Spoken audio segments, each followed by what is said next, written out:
Today's guest is Allison Guilbault, who's a licensed therapist, life empowerment, and mindset coach. She specializes in anxiety, trauma, sex, and intimacy.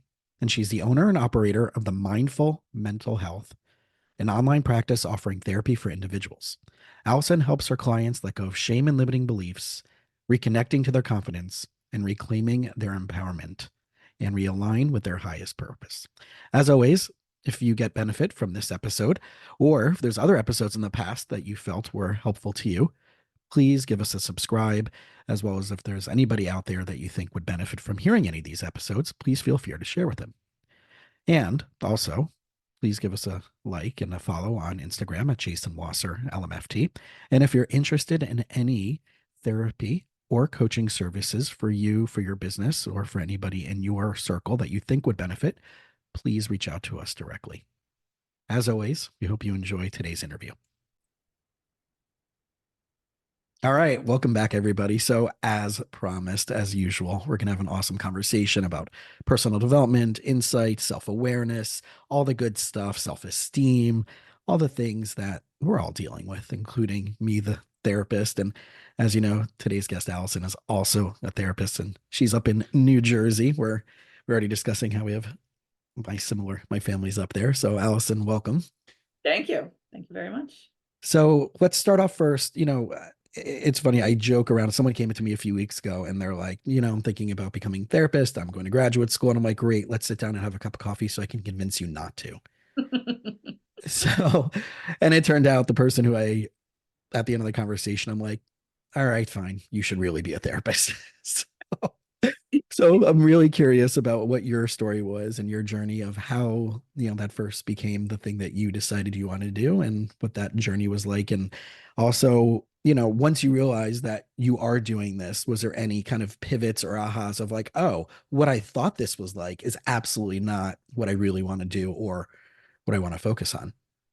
Oh my God, yes to all of that. Mhm. Yeah, I think my career story, as many people in the, I would say, like wellness, mental health communities, healing communities are, my story started in my own healing journey, right? So I suffered from a ton of anxiety when I was younger.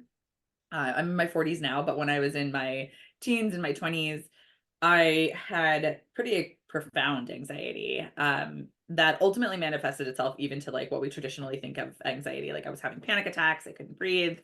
Um, and in one particular day, it even landed me in the ER.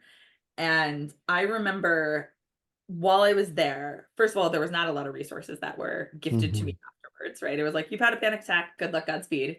No one Here's connected me some to medication. Right. I didn't even get medication. It almost Oh, have been a step up, right? They were just like, don't be so stressed out. And I'm like, I'm a 15-year-old girl. Like, try that again, right? Um, but yeah, I didn't really get connected to services. I didn't get connected to a therapist. I didn't even get connected to medication.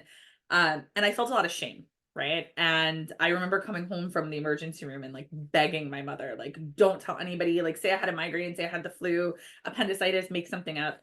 But, God forbid I might be struggling. And that carried with me into college. I always had an interest in psychology, not particularly mental health. My career actually started in forensics. So I was very involved in, kind of like SVU with, mhm. had just come out. I was like very interested in like, what's an FBI profiler, which actually doesn't even exist as a real title. So originally my career started with, um, I wanted to get involved in sex crimes and doing the psychology behind sexual assaults and things like that. And at the time, while there's tons of programs now, there really wasn't a lot of programs then. So I started with NYU and was just in like a run of your mill psychology program. And while I was learning about psychology, less so the forensics, I sort of almost started to, kind of practice what I was being taught. And I noticed my mental health really shifting. And so I just became, almost selfishly very involved in really learning more about the brain, learning more about coping skills, right? I don't even think they called it then back, they called it that was back then. But I was learning much more about just like the mental health field, psychology in general. My career took a giant pivot. I became a researcher for the FBI and a private investigator. So, but all the while for about 10 years, I was still volunteering a lot in mental health. So I worked as a sexual assault counselor in an emergency room on a volunteer basis. I worked at Planned Parenthood. I was volunteering at schools. I was really doing like any place I could put my hands on connecting to the community and really, especially with teenagers, especially with people who are in crisis, helping them just navigate really tough waters was my passion. Mhm. And about 10 years into my career, I had one of those like very cliche burnouts and was like, what am I doing with my life? I'm in my 30s, this big bad career. I've climbed the corporate ladder. I've seen some success and I hate everything I'm doing. And I really am then very, very connected to the mental health work. And so I went back to school. I had already had a master's degree, but by the time that I went back, my master's degree no longer qualified me for a license. Mhm. So I had to go back in my 30s. Um, and which was an interesting, turn of events of having to like do internships in your 30s, right? Go back to like the drawing board. But I was fortunate I got to flip sort of my career. So I had done all this advocacy for survivors in the mental health field. And when I went back to school, I actually role reversed and I started working with offenders, people involved in the criminal justice system. I worked at Rikers Island in solitary confinement as a therapist. So it gave me a very rounded view and an intense view, I guess, of, I did a lot of trauma work. I did a lot of just like, big T trauma work. Mhm. That birthed my career in this extremely strange path into where I presently am today, which is in private practice. That's awesome. Yeah, it's interesting. I when I first started therapy, grad school, I'm like, I'm going to be the best child therapist. I grew up with family trauma and parents' divorce, and I'm just going to work with like kids because I was coming from like informal education, like camps and after school programs and stuff like that beforehand. So it was like, no, that was going to be the good fit, right? And knowing that when I was a kid and I went to therapy, it was like old school Freudian play therapy stuff. And the guy was really nice and really like, you know, I've gratitude for him, but it wasn't the way I was trained at my graduate school, which is very postmodern, very much solution focused, and very much non-pathology based, more strategic in how we think about things and how that keeps us stuck, right? So it was such Absolutely. a big shift, and then all of a sudden I started seeing families and couples and entrepreneurs, and like it's like something that I never even thought that I would get into. Yeah. And then every once in a while I have that kid, and I'm like, oh yeah, this is why, right? And they're all great and it's all wonderful, but I realized, seeing one population all day Yeah. would not be good for me or my clients. Have you found that Yeah. as you've evolved in your career? Oh my gosh, yes. And it's funny because obviously, as we all do, I follow, social media Hmm. and I see this message really being put forward of like, find your niche, find your thing, just do that one thing. And I actually filmed a reel that I haven't posted yet, but I was like, I would lose my mind if I only Yeah. saw one type of client, right? So for me, actually being really expansive, right? And open-minded and not really shoving myself into a box of like, this is what therapy is supposed to look like. This is the client I'm supposed to see, has really helped me have fulfillment in my job because for a Hmm. long time I did kind of just, like I saw men for a long time. I just saw men and then I just saw members of the queer community and then I, you'd ask, does it come up and look different than you were expecting it to? In my brain, when I started therapy, I thought therapy really was reserved wrongly for, people with big T trauma, people have gone through like all this stuff. And over the course of my career, I've been pulling in sort of just, people who are maybe don't have these huge survival stories. And yeah, they're still navigating relationships, they're still navigating parents, they're still trying to figure out their lives. And as I let some more of that in, my clients just started changing. Yeah. And now I see all different types of people from all different walks of life. Mm. And at least I think that makes me, I know that's not everybody's jam, but that makes me a better therapist for sure. Yeah. I couldn't do trauma all day, that's for sure. And it's so interesting because I saw someone last, I had a family friend who unfortunately passed, and we were at the Shiva, the week of Jewish services in mourning, and this person's known me since I was 14 years old, who was there. I mean, a lot of people in the community have known me since I was a little kid. Um, and she came out, she's like, "Oh, you must be really busy. There's a lot of mental health in the world right now, a lot of major, like whatever, and or a lot of crazies." I think the person used, right? Yeah. And I'm like, well, I don't see the crazy, but I Yeah. still have a pretty full practice. And she's like, Yeah. what do you mean? I'm like, well, there's a term called the worried well.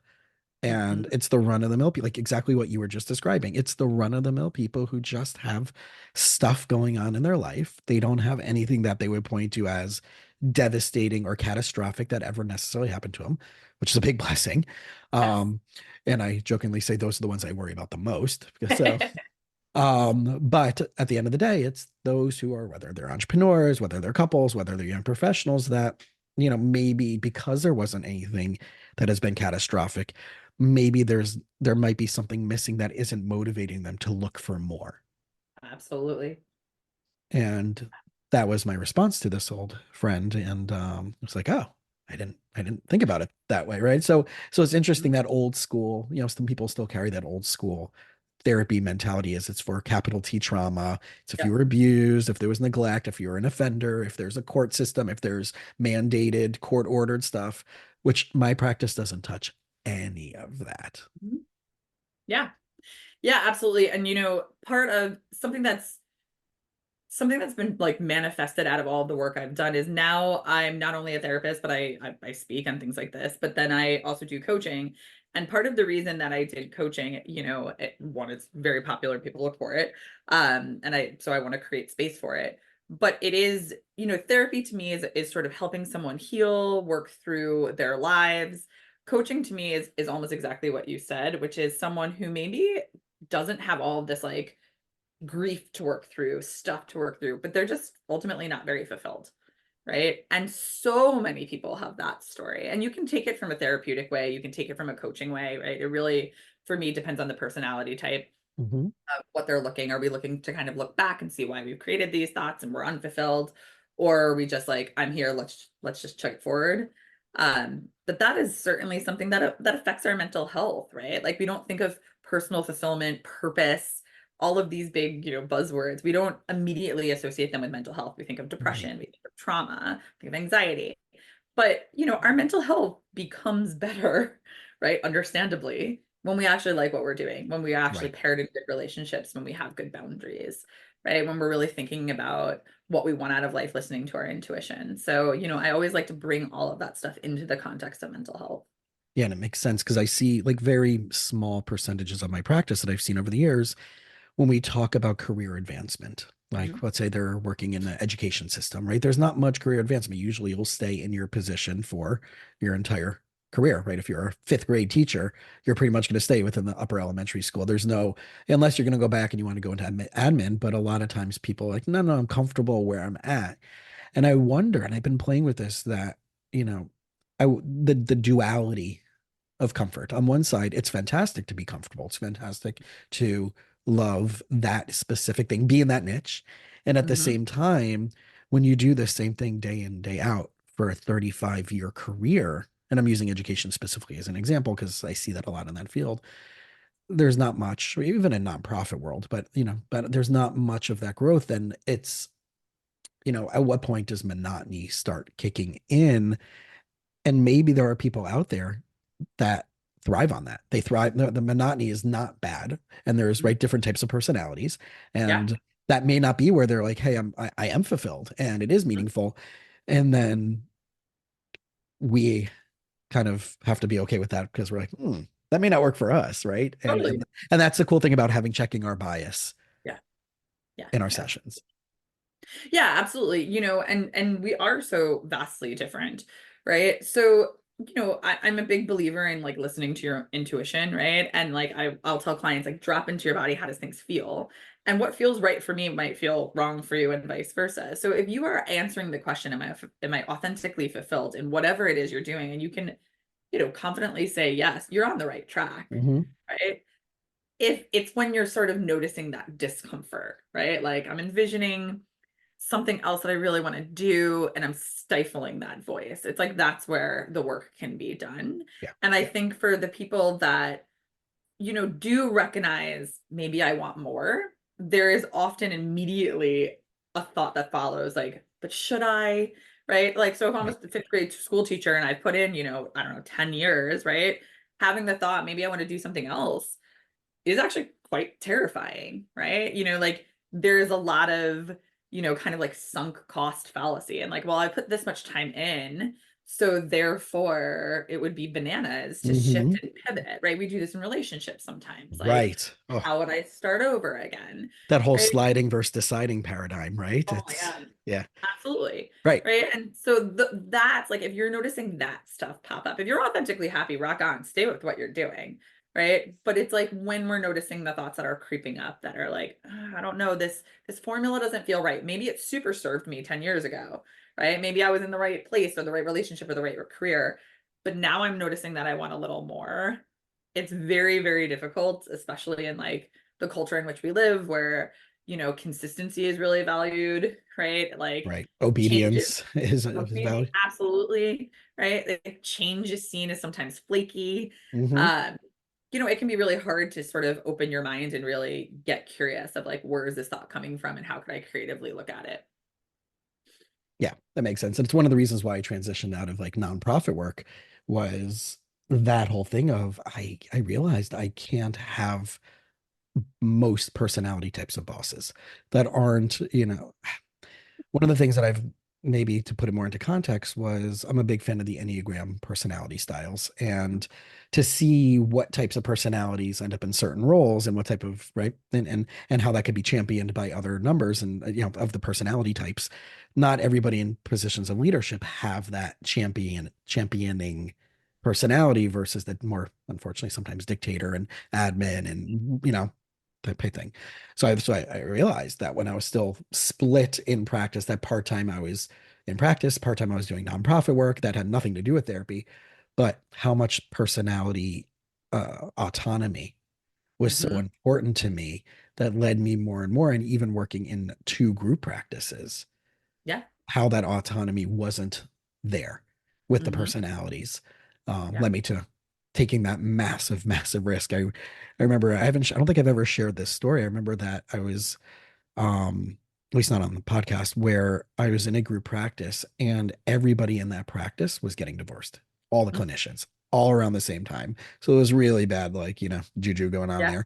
And I remember like negotiating with them about like an increase in that, the standard therapist insurance split of percentages, and even noticing for 5% more over the course of the year, that would only net me a couple $1,000s more.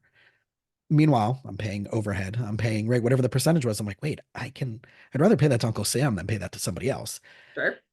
And I remember going and looking at offices, and I had no clue anything at that point of business. I had no clue, like, just be a therapist, and how scary that was. And then the person I was looking at an office with, a colleague of mine, backed out 2 days before we signed the lease. Oh, So there goes from 50% of the office lease being covered to now yeah. 100% mine. And that was one of the most terrifying Yeah. all in decisions that at that time, I think it was $700 a month. Yeah. It's a lot when you're starting a new So business. it's a lot when you're starting a new business. Yeah. And how like nights of losing sleep I had Yeah.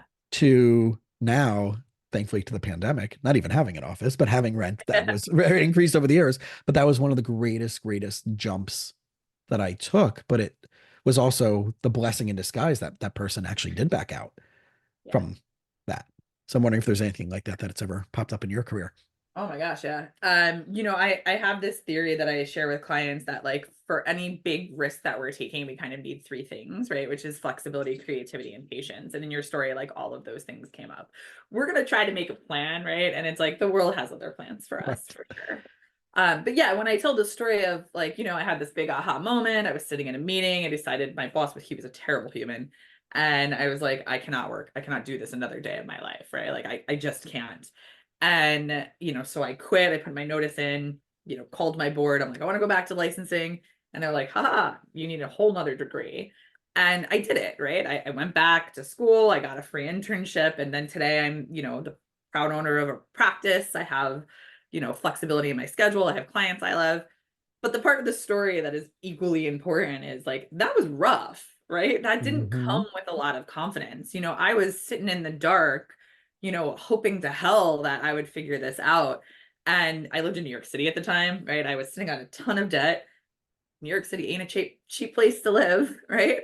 And ultimately what I did is I called a friend who owned a bar. I had bartended for a while, and I was like, "Can I be your I'll take any shift. Like, what can I do? I just need to make money." Yeah. So I was going to school. I was bartending, the graveyard shifts, the happy hour shifts for this like Monday afternoon, like the time no one hangs out in New York City. And I was interning, and that was a struggle. And in that time I didn't know what I was doing then. I've luckily had some reflection since, but I was really just leaning into my self-trust, right? Like, which is just I don't know what this is going to look like, and I just have to trust myself that I'm going to figure it out, right? And it's going to be Yeah. tough. Yeah. And, it became easier over time. And I think a lot of these big challenges, when we're talking to anyone, clients, listeners, about, you're noticing that voice, it's telling you you want more, telling things aren't working. It's enlightening, it's empowering. It also comes with fear, right? It's just like inherently, like empowerment just comes also with fear. Um, and a lot of strategy and a lot of pivots, and a lot of just like Yeah. trusting yourself. Yeah. I'm a big fan of asking my clients and challenging them to say, tell me all the reasons how it can work out more than all the reasons that you have already created that it can't. And if you can't come up with the primary, the idea of how the ways it can work out, then that's exactly where we need to start. Mhm. And who can we bring in? You don't have to do it alone. Oh, and what do you mean? Or who's out there doing it that you might want to reach out to that you don't know, but take 20 minutes to Google and see who shows up or on social media that's doing that niche and say, hey, can I have 15 minutes of your time? Yeah, People are willing to do that. And I now, especially with social media, I mean, when I was in graduate school, 2003, 2005, there was like, Facebook, that was it really. same. So it wasn't really like getting a, full social media, you know, platform before you even started practicing to build up a reputation. Now it's a game changer. You have podcasts and you have YouTube and I mean, it's just so incredible what's available to anybody moving into any career that Yeah, someone else out there in the country or in the world might be doing it and they don't have to be competition. And they're more than likely to probably answer a few questions if, you ask the right way. And I think that's what's fantastic about the positive side of yeah, of social media. And it's cool. And if you have to you have the audacity to ask. And I think yeah, that's like when you're talking about like this little bit of fearlessness, a little bit of risk taking is the audacity to ask. And funny enough, I find a lot of times they'll say yes. yeah. Yeah, I give a workshop on confidence building, and that's one of my main things that I talk about is just, if you're thinking about doing something, try to identify someone who is ahead of you and ask for support. And perfect, you said it perfectly, like it doesn't have to be competition. In fact, it's inspirational. And what's the worst thing that happens? You extend someone an olive branch and they don't take it. Like, Hmm.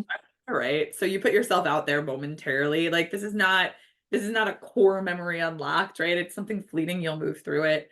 Um, I have a podcast myself called Becoming Unstoppable. And I had a coach at the beginning, and I was saying, I did all that episodes myself. I really wanted guests. I was not a great like monologue podcaster. And he was like, "What's stopping you from having guests?" And I was like, I don't want to ask people though. And he was like, "Well, but just try." And I tiered it, kind of like I remember what I did for college, where it was like, here are the people that I would love to talk to. Here's some like reach people that will like Oprah's not coming on my podcast, right? But I at least for the people that I thought were accessible and the middle group, I had 100% success rate, right?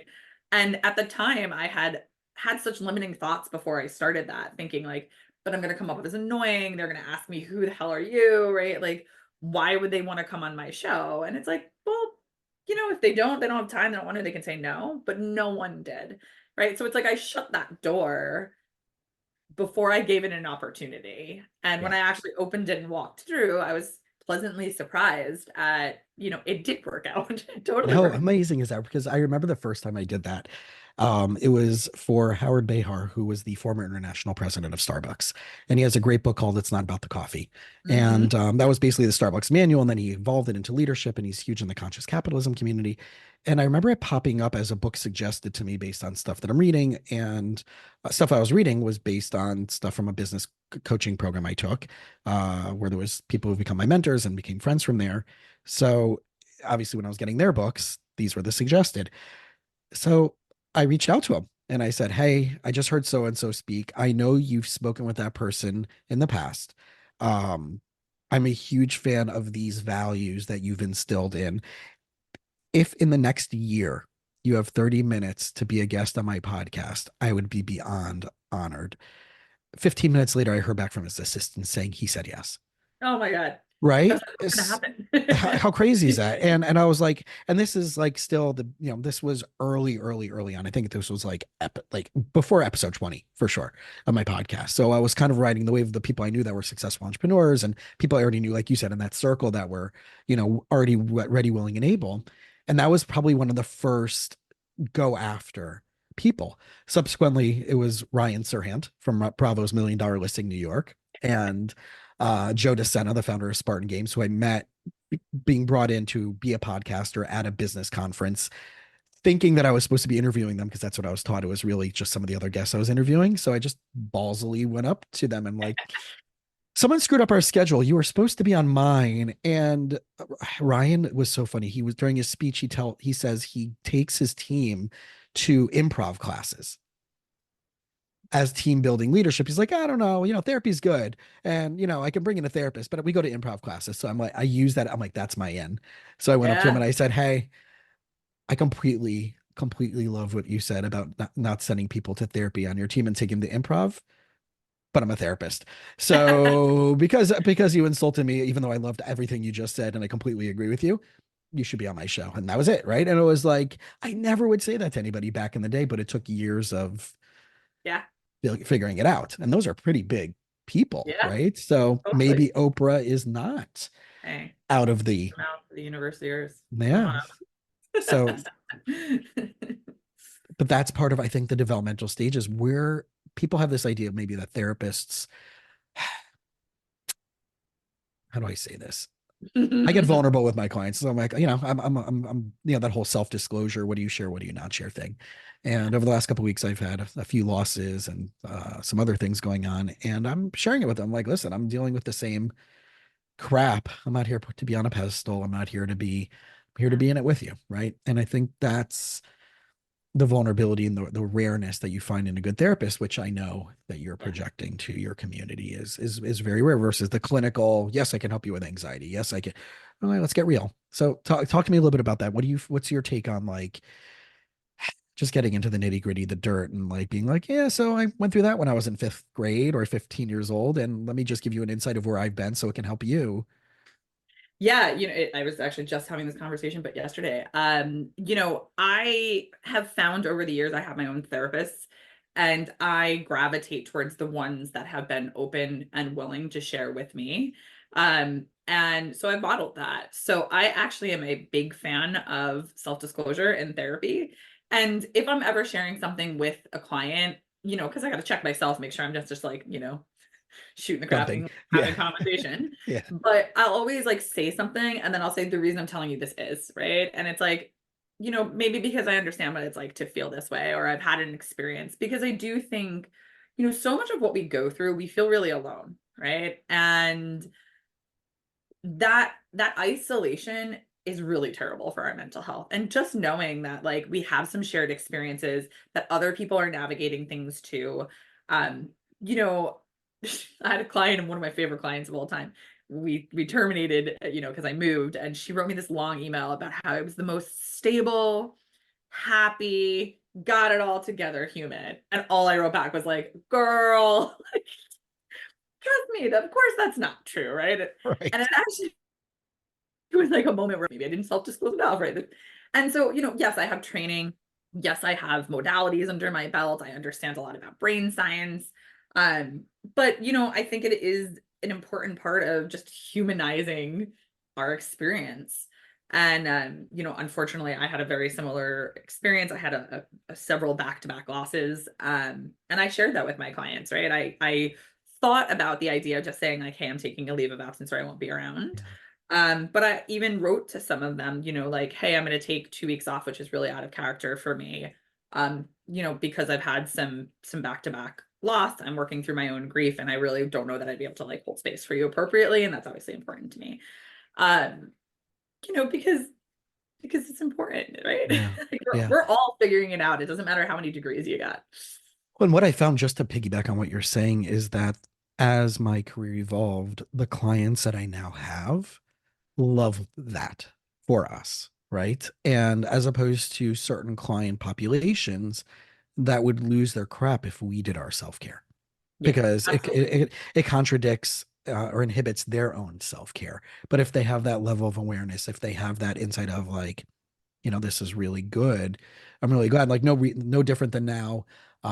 During the pandemic, I left pretty much every insurance panel except for TRICARE Military, as well as started getting licensed in multiple states, including New Jersey.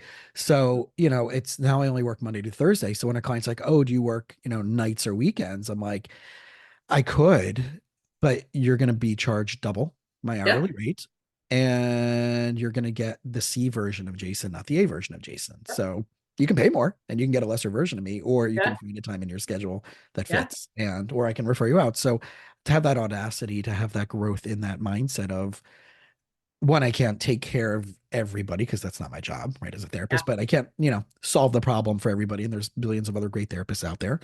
Yeah. And two, just being able to say, like, I can't be on my A game all week, and that's what you're expecting me at a nice price point.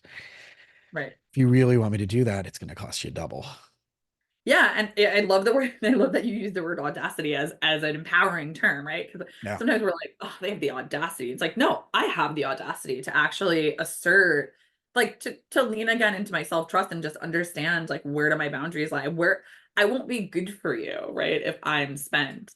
I didn't come off insurance panels until about a year ago, and when I did, it was a transition for all my clients, Hmm. and a huge percentage of them, almost all of them but one, took it really well, whether they decided to now pay my private pay rate or refer out.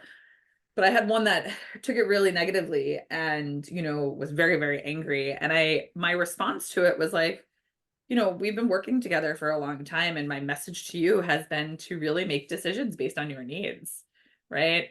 If Yeah. I stayed on insurance for your benefit solely, and it came at a cost to my own self-care, it came to my cost to my own boundaries, my own financial security, all the things that, are under the umbrella of taking insurance versus not, I'd be doing you a terrible disservice and Yeah. even just modeling, right? Right. Like And can you you're not imagine the gonna be resentment that you would have right. if you decided for that client Yeah, to stay on the insurance, and then we're working with them and holding resentment against them for like that doubt, absolutely. right? Yeah. Right. This relationship is super important. At the same time, we're not making life decisions based on it. He said, Hmm. if you got a great job opportunity in Florida and couldn't see me, would you be like, no, I got to stay with Allison, right? Like you do have the awareness that, you have to look at like this. We find a way to put this relationship into our life, and we don't pivot our entire life on this relationship. And there's going to be, another fantastic therapist, or hopefully, out there for you that meets your needs. But I no longer check all the boxes Right. that Or are. developmentally, or it might be time to evolve into a different therapist with a different specialty. It's one of the things I find so interesting. On my intake forms, I have you previously seen therapists, Mhm. right? When and what for? And then I said, and what was the benefit to you from it? Right. Some frame of that type of question. And 9 out of 10 times people have seen a previous therapist and Sure. they love them. Yeah. Right. Then why are you coming to me now? So there, it's like, that question is like, I haven't gotten into it with a lot of clients, but a lot of times, like, oh, they were very nice, Yeah. but it doesn't mean they were clinically useful. So I think Yeah. that, like, it's such an interesting thing. So people who are listening to this, right? You might have a really, really nice therapist, Yeah. and then going every week and just dumping and just like, all right, and time's up. And it's just a rehash of your week, and there's no strategy, there's no patterns, there's no looking at, belief systems and expectations and assumptions. Yeah. That's more of the therapy than just sitting and debriefing, and you can take a a friend out for a cup of coffee and do that. Totally. That's not therapy, right? So it's interesting to see how many people said, "Oh, they were really nice. I really like them," Yeah. versus they challenged me, provoked me, pushed my buttons, and made me think differently. Yes. Yeah. I'm currently pregnant. I'm 30 weeks pregnant, so I go on maternity leave soon. And so I've been having the conversations with my clients about, well, what do we do now, right? Are you Mhm. waiting or until I'm back? Are you referring out for a few months or like, finding a new therapist? And I have one client where, I looked her right in the face and I said, listen, we have a great rapport, right? I really like you, and I'm gonna take a guess that you really like me. But we've been working together for long enough where I feel like I have exhausted every knowledgeable thing I could possibly say to you. Like you heard every speech, you've heard every analogy, right? Like I'm not sure where to take it from here. And so, again, I empower you to make the decision. If you want to come back to me in 3 months, see you then. Mhm. However, I would actually highly encourage you to maybe seek a different strategy, right? Because Mhm. someone with a different approach, even just a different personality, is going to potentially tackle the same stories, the same situations that's going on with you from a different point of view. And I'm noticing that like my resources to challenge you are actually getting depleted. And she was sad about it at first, and then I was like, yeah, we have a few months to think about this. This isn't Right. like a change the curve. But she came back and was like, you know what, I think I do need a different approach. Wow. And I think that's an important thing to say about therapy too. It's like you can really like your therapist, right? You can have great rapport, you can have feel really safe, but you should be challenged. And if you're not, a good therapist can handle that, right? Like coming to Correct. a therapist and saying like, hey, I think I need to go a different direction. And maybe that means being referred out. Maybe it just means, hey, I need you to try to shift your Mhm. game a little bit. It's Like we can tolerate that, right? exactly. One of my favorite questions that I tell my clients early on is if you feel like I'm barking up the wrong tree, I'm not getting it. Or you're like, where does he keep coming up with these out of left field ideas and it just doesn't connect? I need you to tell me and call me out on that because we know those stories of clients that just disappear and don't reschedule or like, oh, I'll think about reschedule. But, they're just so vague, and I really do put it on the clients to take that new ownership that they might have had that pattern in the past and be like, we Sure. went through that whole session, you got literally nothing out of it. And I threw this curveball idea in, and it's just like you swung at it and it's like, I don't get it. Then Hmm. tell me, right? I Yeah. need you to be that fully engaged. And people are like, oh, my therapist never told me that. And I'm like, it's Hmm. part of the challenge, right? So therefore, but if I keep doing that consistently, then it's on me, not on you. And then we got to refer you out, right? So I really do love that sense of empowering the client to push back Yeah. in a way to meet us at the Yeah. moment, and to be there. And I think that's such a beautiful thing, especially when you have there's an end time, right? That you're taking this break. So it's kind of cool that this is like everybody knows, it's obvious, it's looming, right? Versus all these things. So it's very special. So I know you have the therapy side, you have the coaching side, you have the podcast side. What's when someone's working with you session wise, is the therapy and the coaching kind of set up? Is it more courses? Like what does it look like when they're working with you between the two different sides?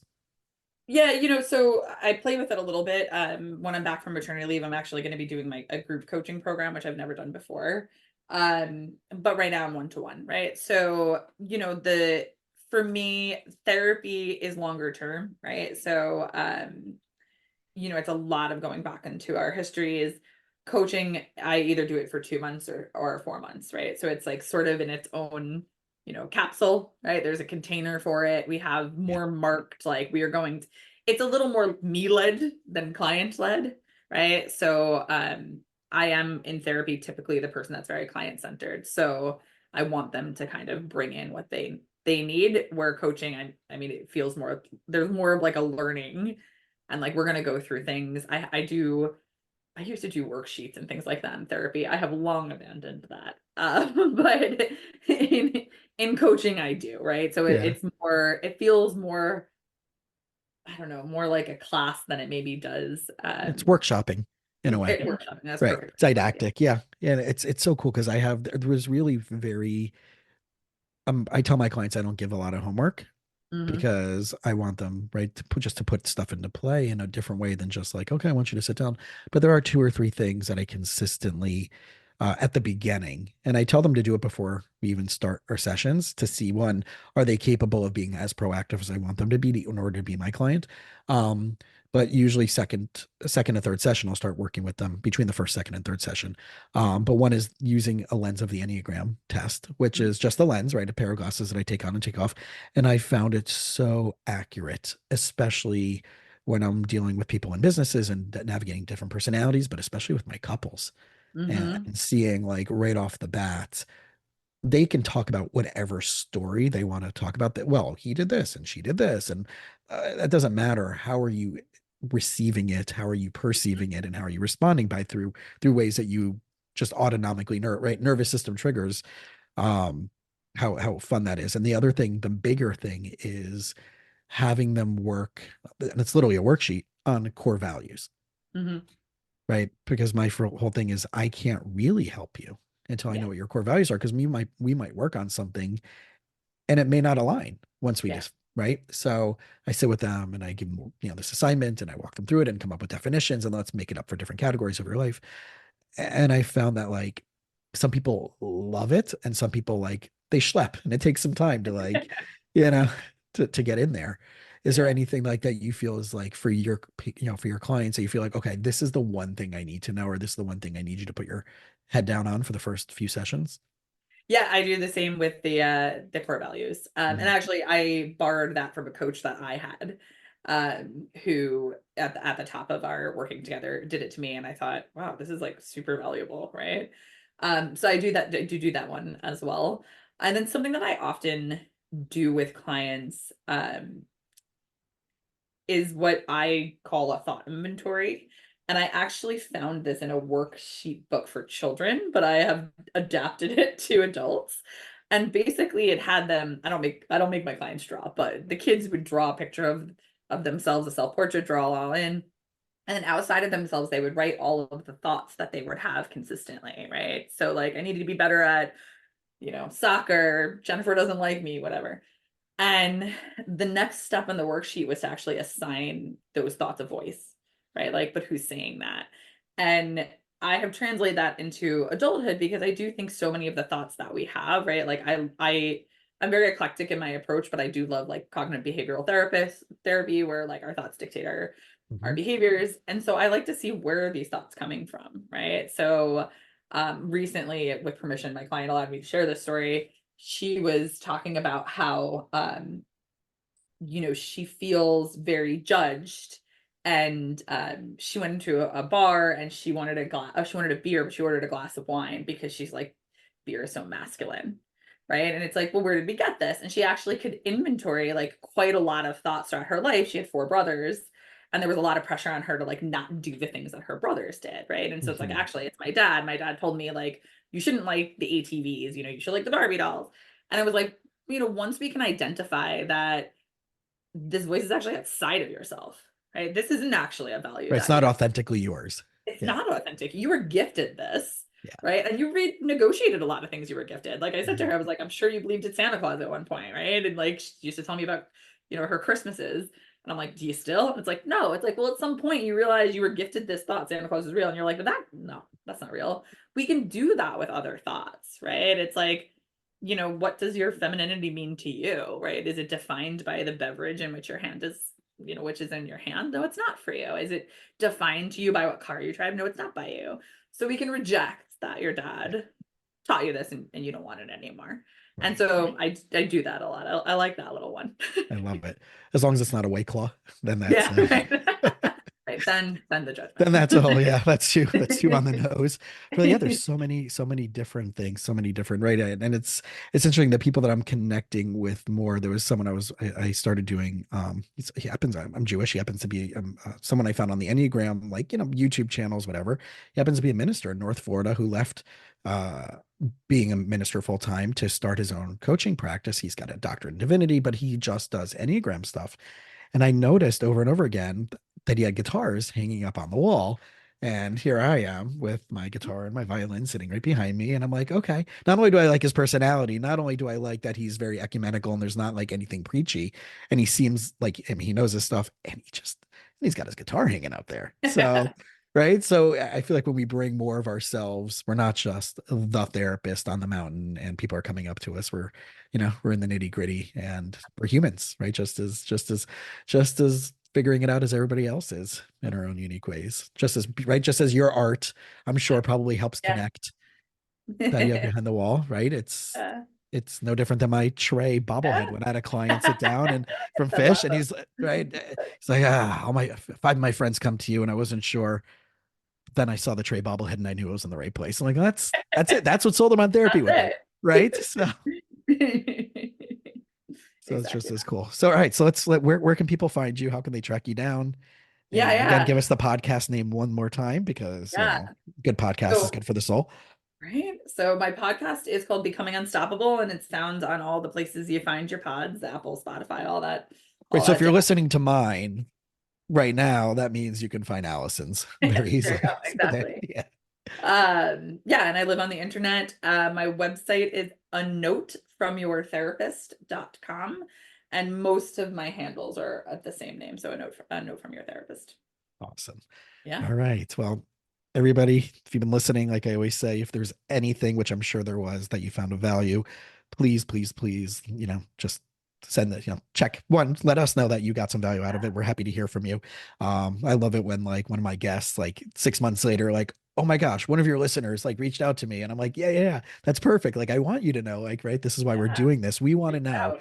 that there was Yes. something there, but also please follow Allison's podcast as well. I already went through it and it looks like you had some really awesome guests, and then obviously check out our website if there's anything in her world that you think would be beneficial for you or someone you know and love, and point them in the right direction. So Love to hear from you.